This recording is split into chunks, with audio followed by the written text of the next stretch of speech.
Indiana is ranked third worst when it comes to the maternal mortality rate. That's according to a study from the State Department of Health and the IU School of Medicine. WRTV State House reporter Meredith Hackler explains the push today to get lawmakers to do something to focus on the health of mothers. According to the latest data from the Indiana Department of Health, 42 counties in the state do not have a labor and delivery unit.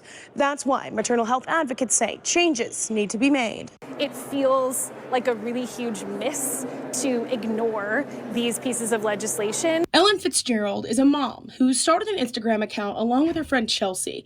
She's talking about Senate Bills 521 and 22.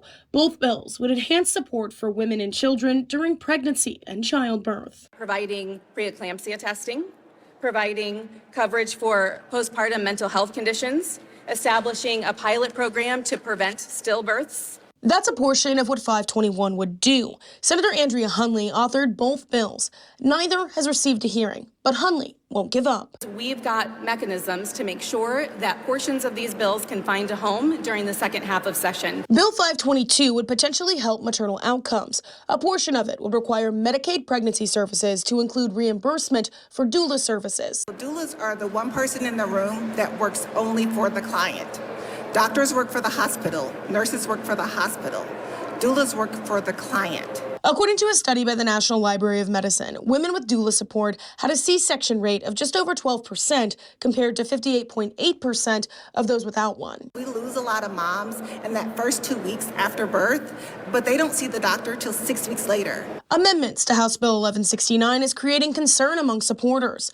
Part of the bill creates an access to birth control program. While the bill originally had support, it's been amended to limit the types of birth control the State Department of Health can discuss with patients. While it encourages the health department to talk about the rhythm method, it does not allow them to talk about condoms or long-acting reversible contraceptives, which we know are the most popular and most effective types of birth control that we currently have. Advocates for the original bill hope it'll be changed back as it moves forward in the State House. At the State House, Meredith Hackler, WRTV. And by the way, today was the final day for bills to earn a committee hearing in their chamber of origin. However, many of these bills could come up again as amendments in the second part of the legislative session.